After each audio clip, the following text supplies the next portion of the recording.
Howdy YouTube folks, it's your friendly spirit of the wolf Bushwicken bringing you another video. Excuse my voice, I hope it didn't change too much, but I had run out of my meds, so if it sounds different, I'm sorry. I didn't want it to change, but my meds had run out, and such is life, but it's okay. Anyways, enough about that. Bringing you the 300 series Briggs restoration of the one that was my boss's mower. That's my boss's mower restoration, and let's get into it. So tools you are going to need for this are this. For compressing your rings is very handy tool, I recommend, but you can use a hose clamp. So there's two different methods to this. I ended up using this because I just bought it wanting it. Between the two, I should say I got it done. But you need this, and inside here you have your wrench for this, and that's what snugs this down. And you have this little lever that releases it, as you can see. So that's that. You want this for measuring if you have to replace your piston, which in my case I didn't feel the need to, so that's good. I even checked the connecting rod, I didn't need to replace it. You will want this, and it is going to measure around the circumference. You can, in the gap of the piston ring slot, and this is for measuring around the circumference of the piston, so you know the depth of your ring slot for what you need. And this is for, say you have your piston ring compressed, you want to put it level into your cylinder and use your feeler gauges to measure the two holes in the gap for my dummy piston ring here, so you know what size ring you need. We narrowed this down to a 0.20, around about that.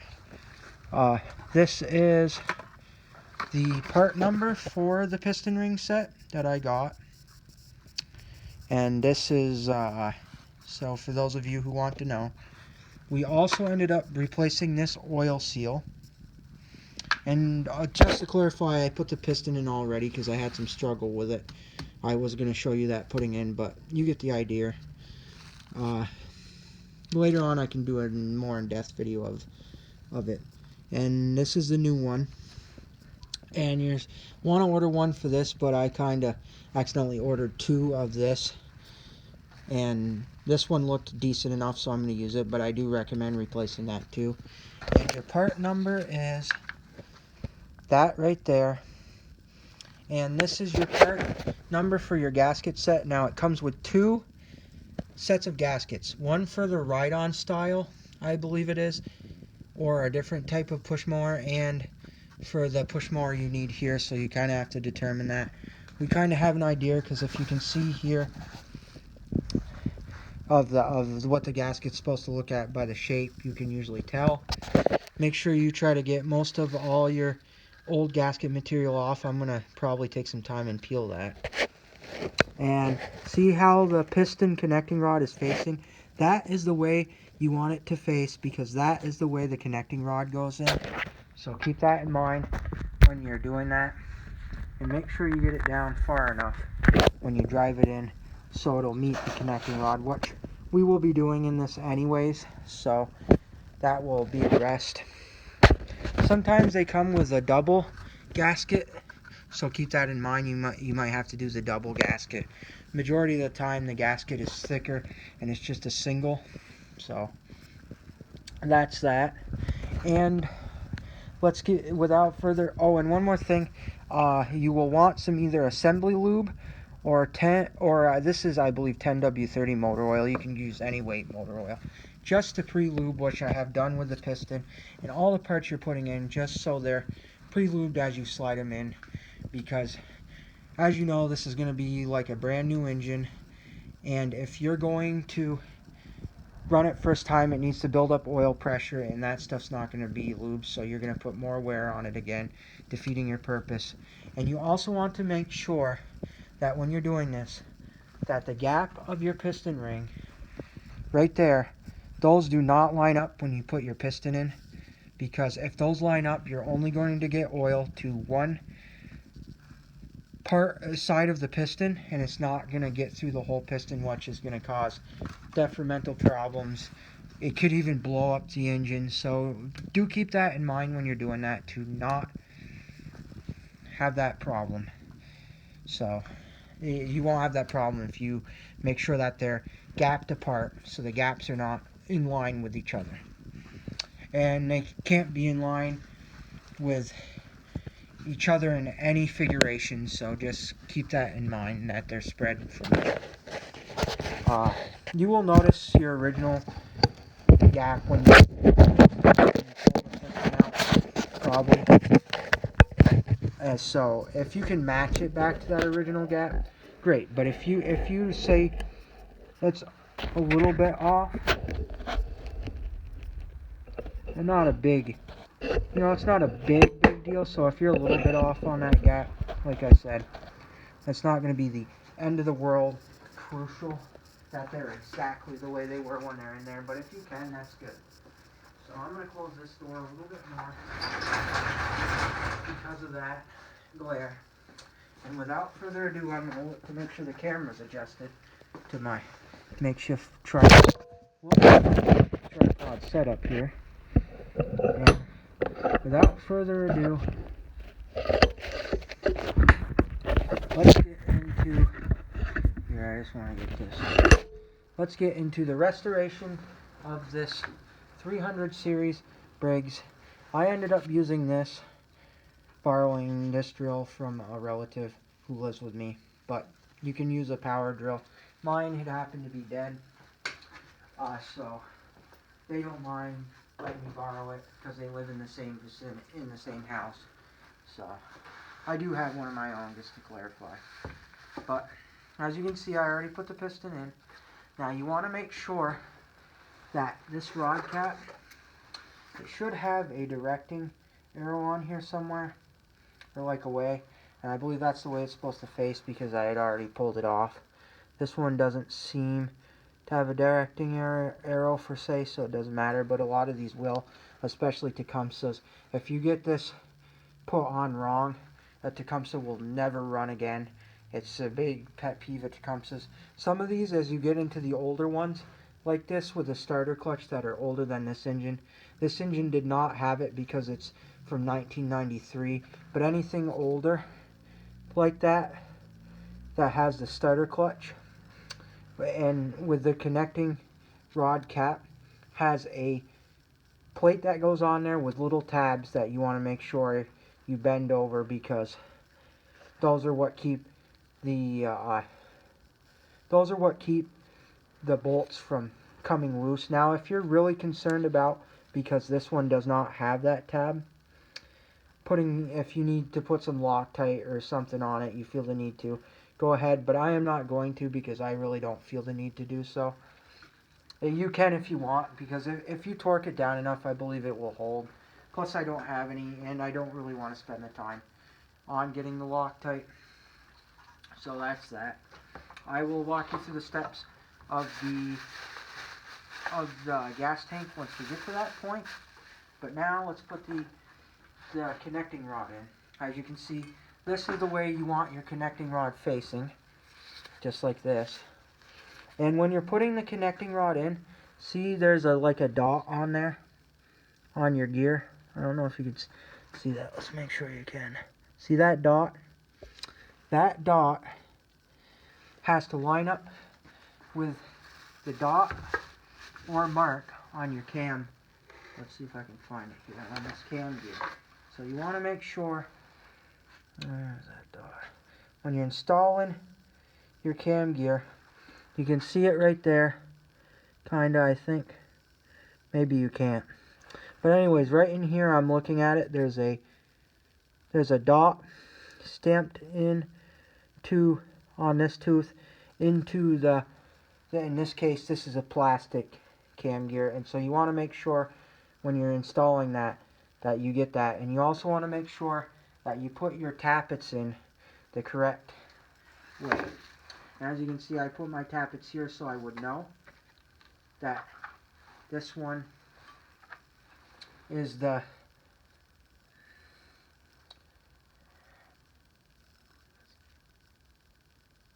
one's the intake. I believe the back one is, I forget exactly, quote me if I'm wrong, and the front one's exhaust, so I know the difference between the two. That I am having a brain cramp on. So without further ado, we're going to put some assembly lube on the connecting rod, and we're going to put the everything back together, put the piston. I like these old oilers because they're handy for this kind of stuff. You kind of just have to pump these old ones though to get them a little bit at first. I'm also going to put some, I gotta find the cap for the, I just had it. Oh, it's right here. This connecting rod cap, I'm also going to put some assembly lube in there just because I want to make sure that it's lubed enough. I mean, you can never hurt to put as much. And when you're pulling these out, even if your piston is still good, make sure that where the piston pin goes in here on the piston, that you also lube that, which I had already done. I had lubed the holes where the piston rings sit as well because we want to make sure that there's oil there. I kind of just around the whole piston. You don't have to worry so much about the top, but just on everything else, because the top hits the spark plug and that's not a big crucial thing. That's just making sure the sides of your piston and such are as adequately needed. So what we'll do now is we'll slide this connecting rod in, hoping I can get it past that. Hope I do not have to pop the piston back out because that'll be a bummer, but I think we can get it, just get it to go past that, and it should slide in. I'm going to have to tip this up.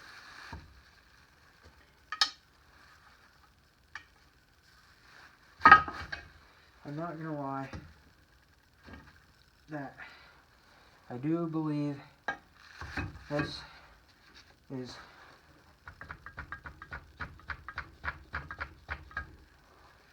I'm not going to lie with this engine. I do believe that if you've ever seen the show My Cat from Hell, that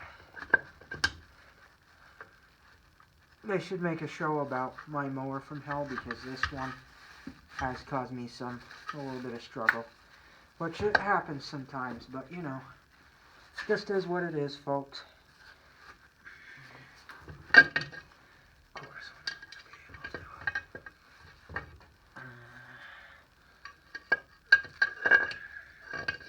might have to pop that piston back out, and I just got those in. That's the sucky part. But we're going to try our best. Let's see if we can work. Sometimes we can't.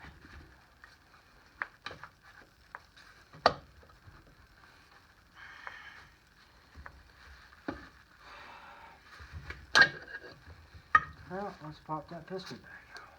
Or pop it up. There, pop it. Tap it up some. Piston needs to be tapped up a bit, but we'll get it. Trial and error. Okay. Now let's try.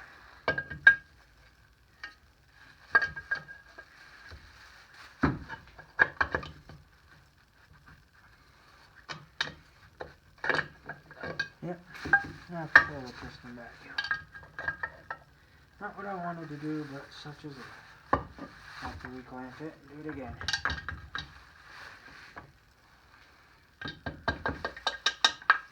Oh, come on.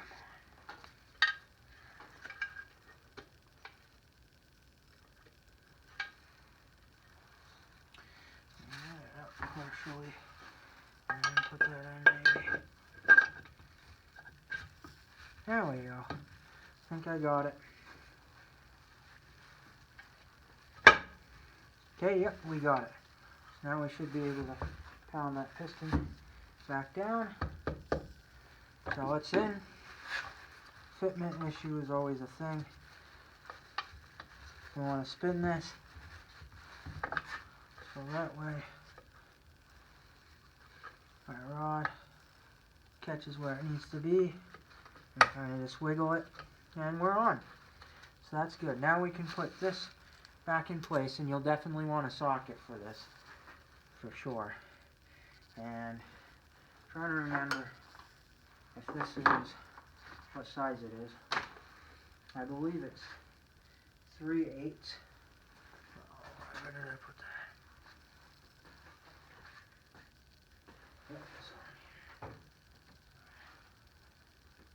Yep, it is 3/8.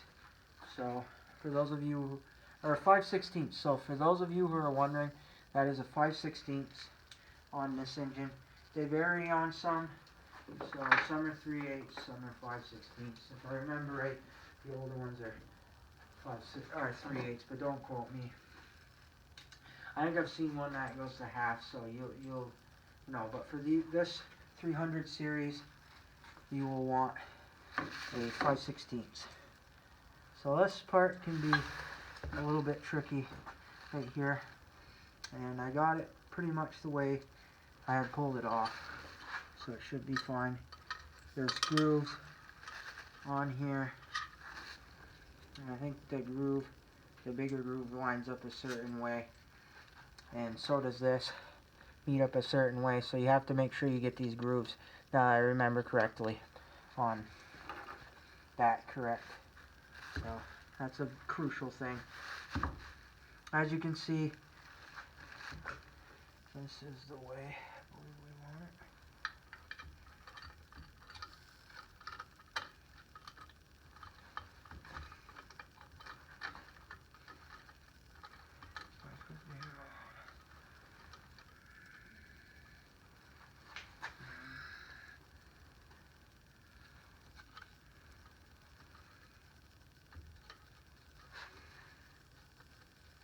Okay, so now we'll snug these down and we'll get our 5/16. I'm just going to snug this down and then I'll put it back up where you can see what I'm doing. Okay, you'll want to get a torquer on this too, possibly. I think if you torque it enough, well, some people say you'll want to put a torquer on it, but I think if you torque this enough, you don't need to, per se. But it doesn't hurt to torque it. It's always good, and I think I'm going to put a torquer on it, just because. But I want to get these bolts started, so you kind of want to thread them in to start them, just because it's easier that way to get the thread started. So you know it's lined up, and also get them spun down enough so you can just snug them on there. I'm going to guess it, and I'm going to say about 10 on the torque, because I didn't really look it up. But it doesn't always hurt to look up your correct torque spec for these, but I'm just going to go with 10, because these are usually about 10 to 15 torque, and I think that's going to be enough for this thing, because, you know, that should hold it in place. Now you want to spin it out so it's easier for you to get to, like right there. I might use a wrench for this actually, because I think it's going to be a little easier. Sometimes if you have that fitment problem with the socket that you have, you can end up putting a wrench on there and it'll do the same thing. So anyways, that's that.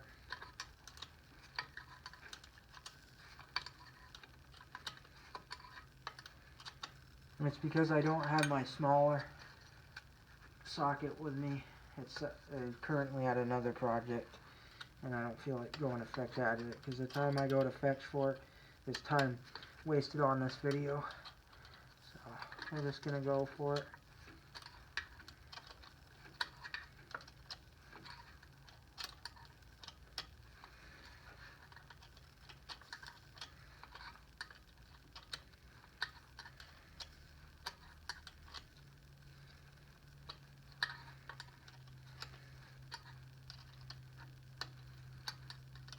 So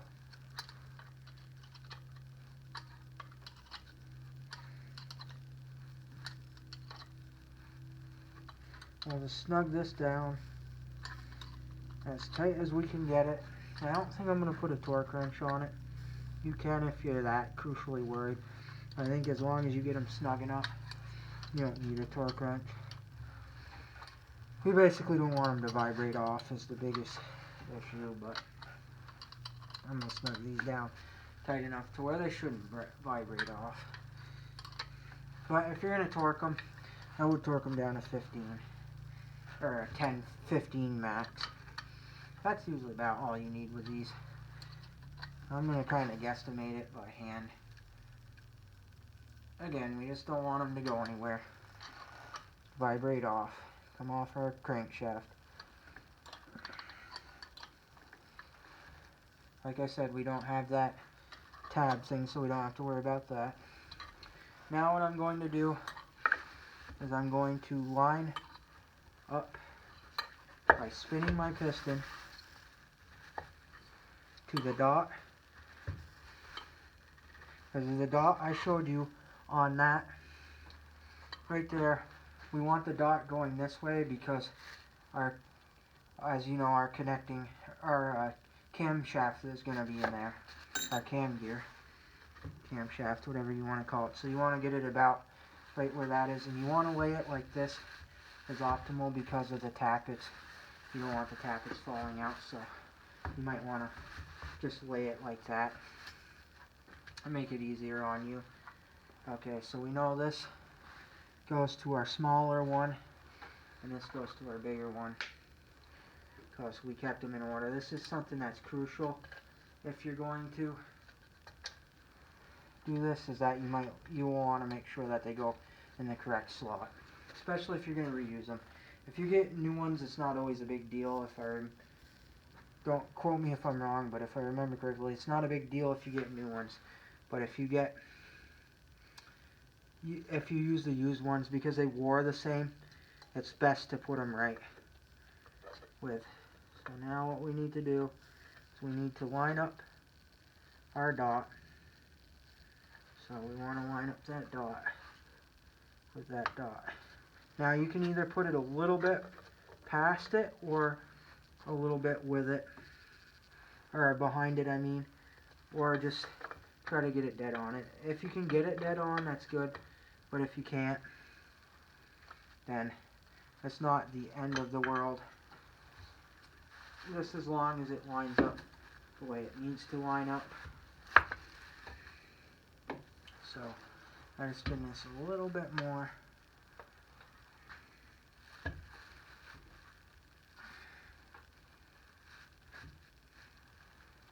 So I can have that. Okay, so now we'll find our dot again. Okay, so I did it a little bit before, as you can see, of our dot, if you can see that. So that's not a big deal because it's a little bit before. It's as close as you're going to get it for what it is. That little millisecond isn't going to matter, but it's if you're way off and say your dot is right here for this cam gear and your dot for this is way over here or something, then you know that's something you don't want to do. But a little millisecond off won't fade it. So next we need to put in our oil cylinder. And that is not crucial as to where it lines up.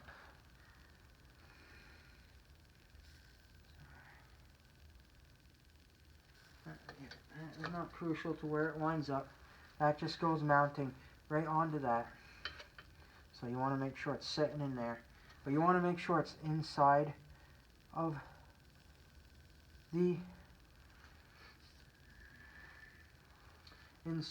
engine. And so that's very important because that spins. So next we're going to put our cylinder gasket on, then we're going to put this, but I just got to make sure I'm putting that in the right direction, the right way, and I am, so I know that I am. It's always good to double check because this is the correct way. It needs to face up like this. So now we want to grab our gasket. So this is the part where I figure out which one's the right gasket for it, because there are two white paper gaskets in that. So you want to, in this case, you want to use those, but you want to make sure you know which one is for yours. So this is for the base, slightly bigger, so we want the smaller one. So this one right here got a little bent, but I believe this is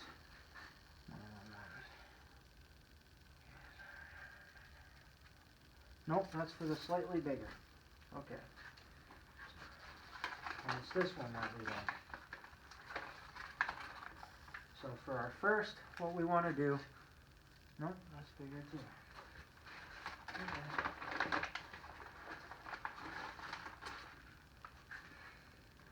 Why are all these bigger? I guess I'm going to have to use forma gasket. Fuck. Not the right ones? Oh, don't tell me this is... It is. Fuck. But then I saved the old head. Okay, so we've run in a snag.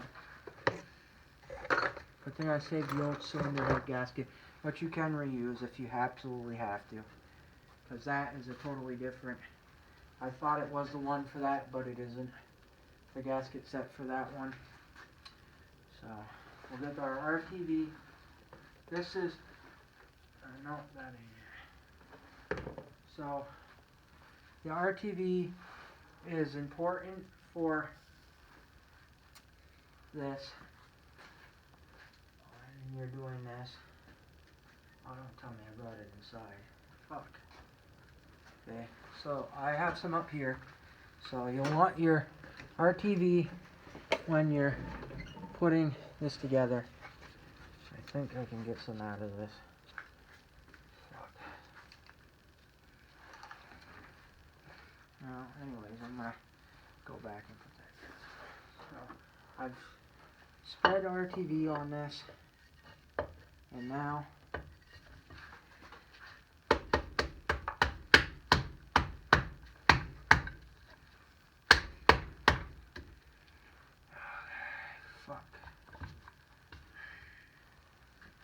fuck me.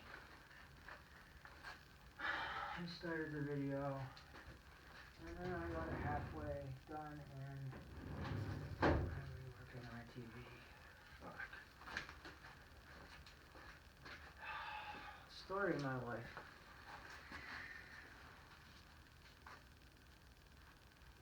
I'm gonna cut this back. I'm gonna try to get some RTV out of this. And this one's done. So I have a gasket maker here. Plan 2, gasket making time. Alright. So, guess we're at the process of where we're going to make the gasket, and I will get gasket maker here. As none of those gaskets work. Where did I put my gasket maker? Bear with me, folks. I have some gasket maker here, I just gotta find it. It is somewhere in this chaos. What did I do with it? Maybe. Where did I put that?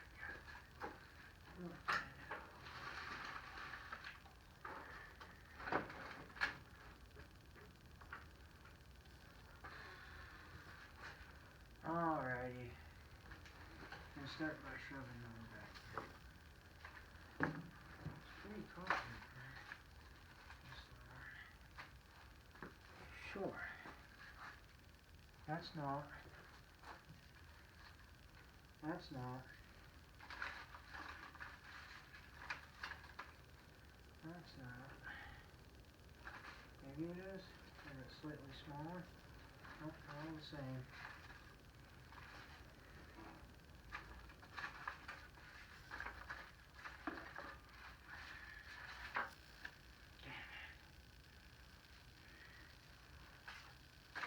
Well, let's get this out of the way. That's for a rider.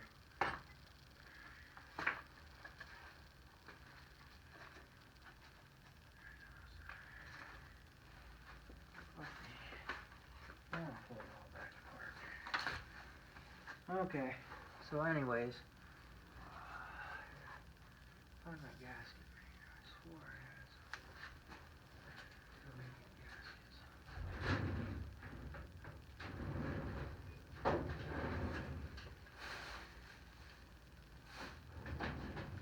It's not in there.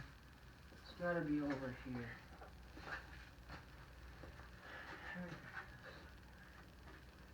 Wait, what's that? Oh, that's good. Oh, there it is. Okay, so this is where we make a gasket. Okay, folks, so I finally found my gasket maker. So I'm going to make a gasket. And what you want to do for that, in this case, is you want to take, I'll roll this out. I'll take a piece off of this. And you want to take your cylinder and kind of like make the form on there. So what we're going to do, we're going to lay this out. And one easy trick you can do, I will show you here, is you can take that, make sure you got it straight. You want it straight on there, or as straight as possible, so your gasket isn't cut awkwardly. So you got that pretty straight. And then you can just do this with a hammer, and then just tap it down and make the imprint of that, which we're going to do. I've seen some guys do it on YouTube, because we want that imprint. Kind of want to like leave our imprint on there.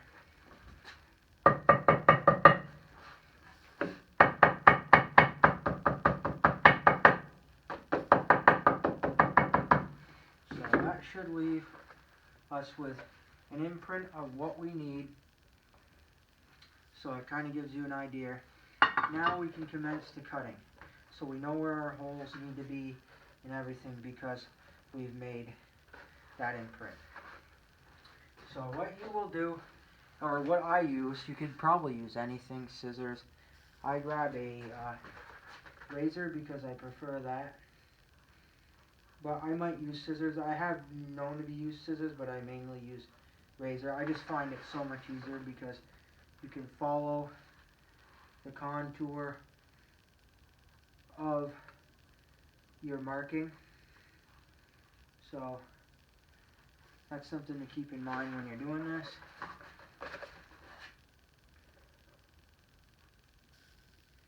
You can also make it easier for you by cutting the gasket material down here, so you just have the piece, but I don't mind doing it this way. So what I want to do now, pull that out of my way.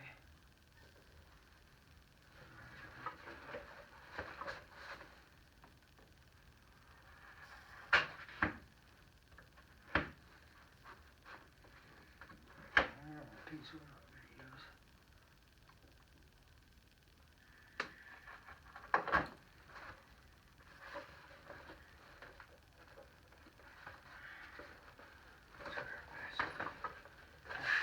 Make it easier. But I can't find my former gasket. Not with that here already, so I'll put that up and put it right there. But now we can continue cutting our gasket out.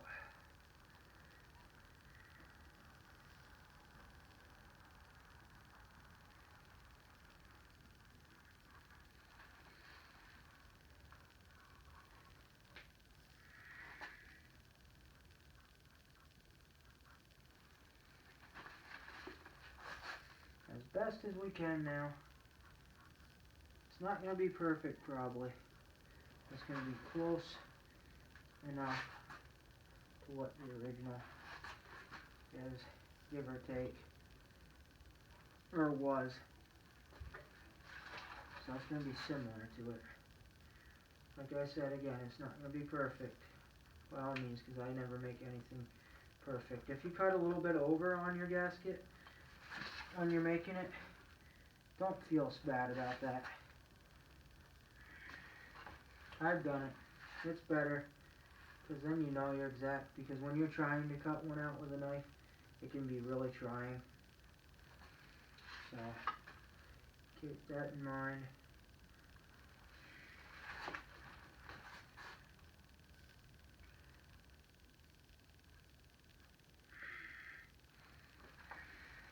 Right now I'm kind of just making the outline, so if I don't go fully deep in the grooves yet, that's not a big deal as long as I get the outline of the cut that I want within reason, which might be over a little bit, but again, I don't care about that because over is better sometimes because it's easier to work with that way, and so I'm not overly concerned about that per se. I'm just trying to make it as close to the original as possible, and then I can just punch my holes after. I went a little over on this one, I think, because I didn't fully get the black mark precisely what I wanted, but that's okay. It happens, and such is life. So now, we'll do our final cut on the bottom. So that should line up perfectly with that. Now, in theory, we should be able to pop this out. I might have to go down that line a little bit more.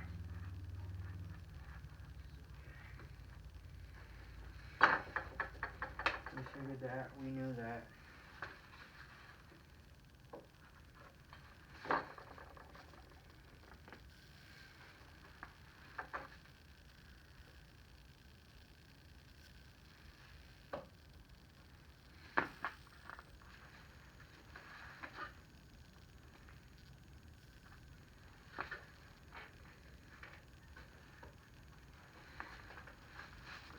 Bear with me, folks. I'm cutting the gasket, like I said in previous videos, or hopefully I have, but I don't have any editing equipment, so you're getting a full me doing this.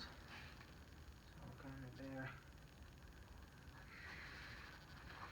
with me as far as cutting this gasket out.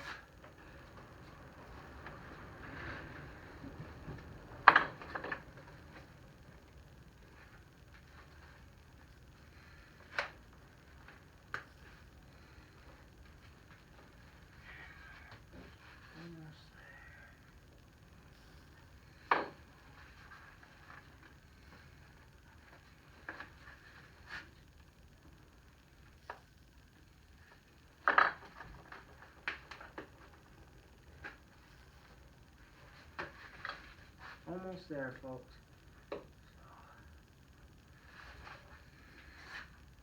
Excuse the background noises, it's neighbors and such. My neighbor has a four-wheeler, and so you'll hear that a lot. In case those of you who really care. I wouldn't think it's a big deal, but you know, some of you might not like to hear that. So I just tell everybody to be forewarned of background noises. As usual. Which is typical around here. We got a lot of neighbors, and it's the country, and people love to ride their four-wheelers. So, if you hear a four-wheeler, that's what you're hearing.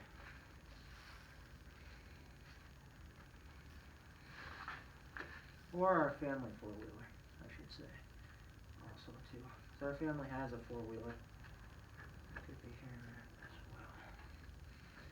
So keep that in mind. That's what you're hearing. There's enough of that.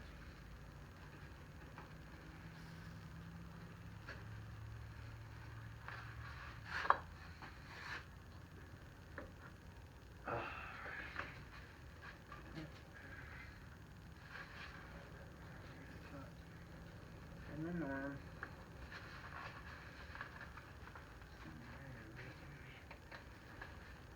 That's the trial about cutting gaskets, is they can be hung up in multiple places. Like right here, they're already hung up again.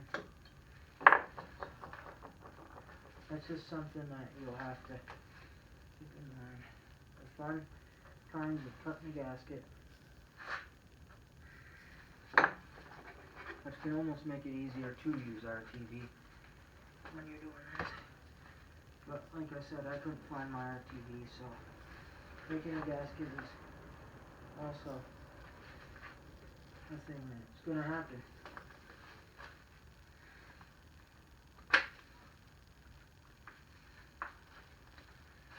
so next step,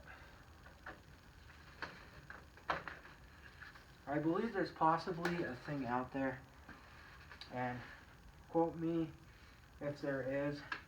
I would love to know about it, but I've always wanted to make a punch that you can make out perfect gaskets from your original gasket if you can salvage it.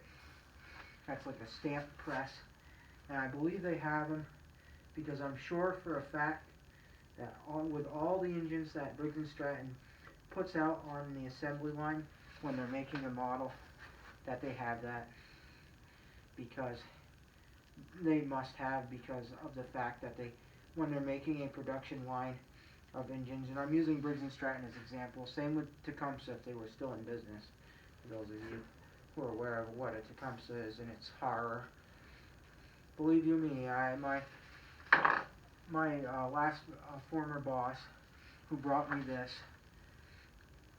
one also brought me a Tecumseh to work on, and it was in rough shape and there was no way I was going to work on it. But anyways, I believe that corporations like that have to stamp out, even car companies, for their engine gaskets so they can make them perfectly right there, and it's already been tested. And I would love to discover that, or make my own rather, because it would be cheaper, so I could build these gaskets myself. If I could get away knowing that there's not going to be any patent, stealing, crud that these companies are worried about, I would find a way to machine and build my own piston rings and parts off of the proximity and diameter of their parts. But I don't think I would ever do that because of the fact that I have called up Briggs & Stratton before, and somebody's already done this. For some of their models they were discontinuing to try to see if I could buy the schematics on building the parts. But they wouldn't do it. And I understand why, because they make engines and they don't want people stealing their parts. Plus, if everybody has access to those parts of the older ones, the manuals to build them when they discontinue them, they won't make any money if somebody is reproducing those parts for that, and they don't want that. I believe that I archive those manuals somewhere for their museum and those schematics, but they don't necessarily, and I could be wrong. They could just throw them out. But I have a sneaking suspicion that they at least archive a piece of that, so they have it for their museum, because I believe all them corporations have a museum with that stuff in it. So I believe everything in there, schematics, dies, and everything that they could salvage from the machine for that production run that they don't make any longer is sit in that museum.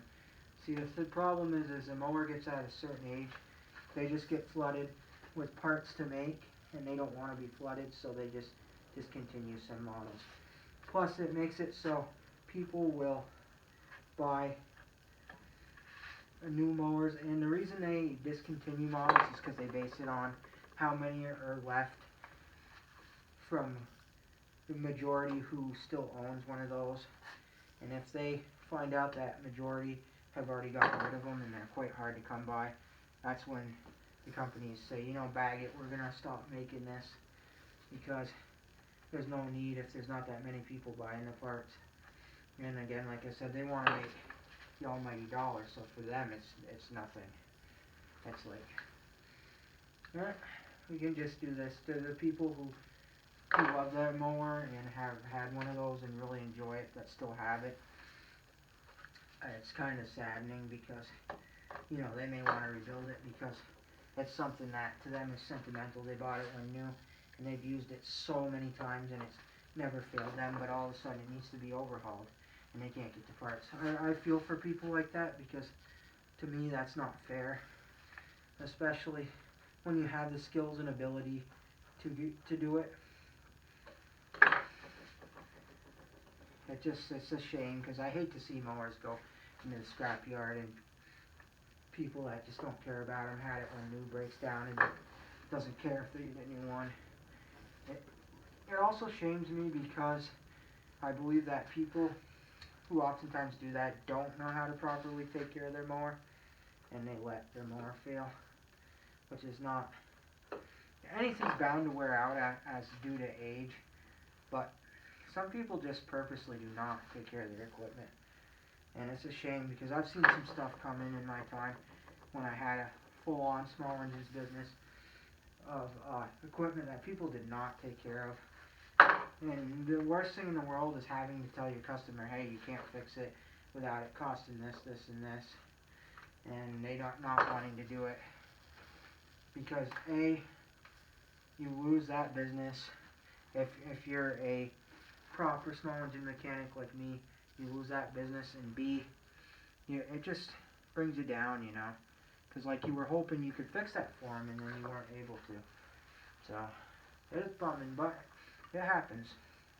So now, I'll line up this. Some of my holes were off for some reason. Weird. But we're going to make this work. I'm going to make it work at least. I got cut a little more than I should have. Oh well. Now, what you want to do, and I'm going to get a hole punch, is I'm going to use this, and you just punch a hole in where they go into the, and then you can hollow that hole out. So as you can see, I made a hole there. So, as long as this gasket feels like it should be fine. So that might be because of material.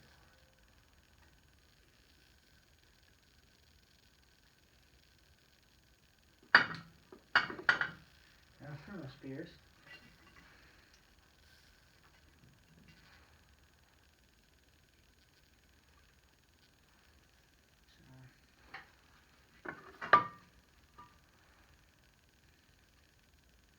If y'all have a YouTube channel, feel free to mention about it in comments on any of my videos. I've been neglecting to say because I will give shout outs to your channel if you want and you specify that you would. Because I want to give love to your channel, and if you have a channel, please don't hesitate to share about it, because I wouldn't mind knowing about your channel, because I like to hear about YouTubers' channels so I can basically in essence support your channel, join your channel, kind of comment on your channel, get your channel known, because I don't mind doing that for people, especially if they're deserving YouTubers of that, because I like to help those trying to start out on YouTube, because I feel it's a tough market on YouTube, and it's a tough sell sometimes, just to get the right content. See, for what I am doing, it's not, there isn't much rocket science for the kind of channel that I have, because as you can see, what basically my content is.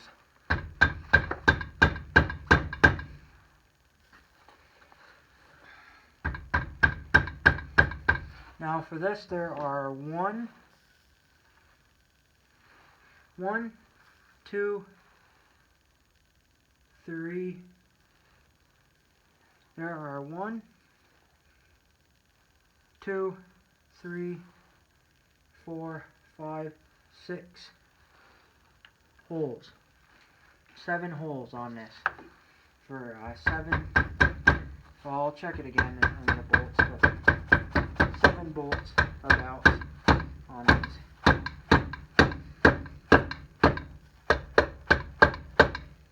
Okay, it's not wanting to go on for some reason. I don't know why it doesn't want to go back on. See, getting this lined up is tough sometimes. Our gasket is just going to float for now, so I can get that kind of lined up on there to a point where it'll drive down on.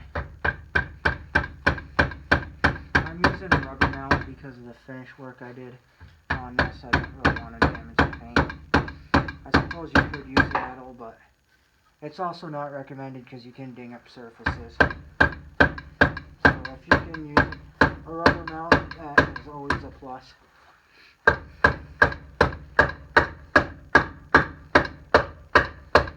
Half the fun is getting these back on, which should be pretty straightforward, you would think, but they can go on a little tough.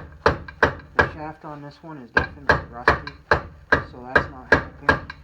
I'm going to, for now, pull my oil slinger out until I can get it to a point where I can get that.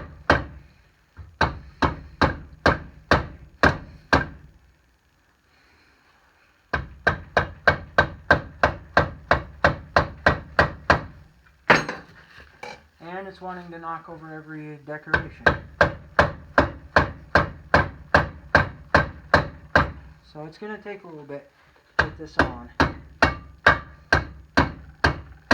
And you're going to fight with it, which is typical. I believe it's because my shaft is a little bit rusty on this one, which sucks, but such is life. Happens. You run into those problems. I'm just moving some stuff over so I can sit down, because I have a lovely rolly chair. Sometimes I just need to sit. I'm doing stuff.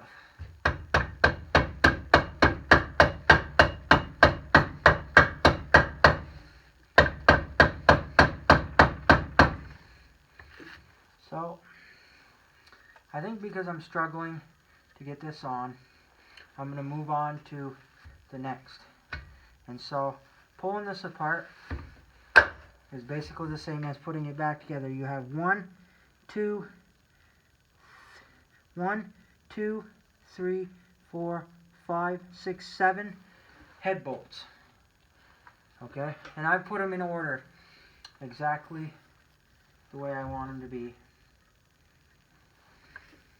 I'm going to have a video up of this engine running, and you need your head gasket. So, I should have done a video of tearing this thing apart, disassembly. But anyways, these are your head bolts. This is what you're going to need. This is the original diaphragm for this gas tank, and that's what you're going to need there. I will show you the part number on those, and I have them right here. Okay, this is what you're going to need for your carburetor. You're going to need this diaphragm part number here. Close that. Diaphragm part number here. Hopefully you can see that. And this screen part here, number here, for the pickup tube screen. And you're also going to want this part number here for your primer ball replacement. So I think I'm going to jump right into the carburetor now, because I'm having a little struggle with that, and I'll do that off camera and fix that situation, because I want to get my RTV and make that gasket better. But you get the idea, and I'll do a video of this running. But here is where your carburetor sits. I want to show you something. I've already pulled it out. This is where your primer ball goes. There is a retainer coupler and a little, or no, your primer ball goes here, sorry. That's there's an O-ring that goes back there. And this is got to be popped out by 2 tabs on each side. And you want to save that retainer clip, and there's a little gasket like O-ring in there, I believe. And then for your pickup tube is there, and your filter screen is here. And this is your spring that goes behind your diaphragm gasket, so make sure you don't lose that. The function of these 2 holes, this is where your pickup tube goes, is in here into the tank, draws it into the filter screen. The filter screen holds any dirt particles that are in there for say, and what it does is that this is like a reserve reservoir, so it takes from it as it needs to feed, while your pickup tube brings it from the carburetor and it ends up in here, and then filters it way through the filter to like an excess reservoir, kind of making sure you're filtering your fuel at the same time as giving the engine just the right amount of fuel it needs. So what you're going to do for that is you need 1, 2, 3, 4, 5, 6 Phillips head screws usually that go into these 6 holes. And what we're going to do is we're going to start with mounting our carburetor. So we got a brand new pickup tube. Mine is well replaced, or pickup screen I mean, or filter screen, fuel screen. But mine is well replaced that while we're at it. You have a paper gasket, that and your regular rubber gasket. And the paper on the back, you want to make sure you get those in the right order. As you can see right here, the paper goes on the bottom, or on the paper goes on the top and on the bottom, and this goes on the top, I believe is the order. So you want to remember that when you're doing that, because it's very crucial to this. So keep that in mind. So that's pretty much the rebuilding of a 300 series Briggs. I will do an update, like I said, on this mower once it's mounted to its intended spot. So I gotta flip that over. This has to go in the right order. See how I have it? And you can see they line up. Has to be just like that because of that flapper and that flapper. But you will know that because they're both the same shape, so you don't want to mix those up, just to clarify. But it's not that you can really per se, because you're automatically going to know it goes one way. So just remember that though when you're doing that, because you do not want to mix that up. And there's also, when you're mounting the carburetor back on, there is a little O-ring that goes there. They can sometimes be weather checked, and you can replace them by getting an OEM one or the one size, but you want to make sure you have the correct size, and you want to make sure you don't forget that O-ring. It is very crucial. It sits in that groove made for it. It just is like a fuel barrier. It's like a little fuel barrier O-ring to hold the fuel in as it's getting grabbed from the tank. So just to remember, do not forget to put that O-ring on there. Basically, like when you're working on a riding mower, the gasket that goes between the carburetor and the block, excuse me, saying the words, it acts as the same thing pretty much. So just keep that in mind. It kind of seals the fuel in. We're going to put a new one of these on, so that should be good. Sometimes you can get away with using the original screen. It's not crucial that you replace it. This one doesn't look too bad, but I wanted to replace it anyways. I might keep it as a spare, just because if I'm going this far into this mower, I might as well go the extra mile and replace that part, because to me it just makes more sense to do so. Again, you don't have to. It's not, like I said again,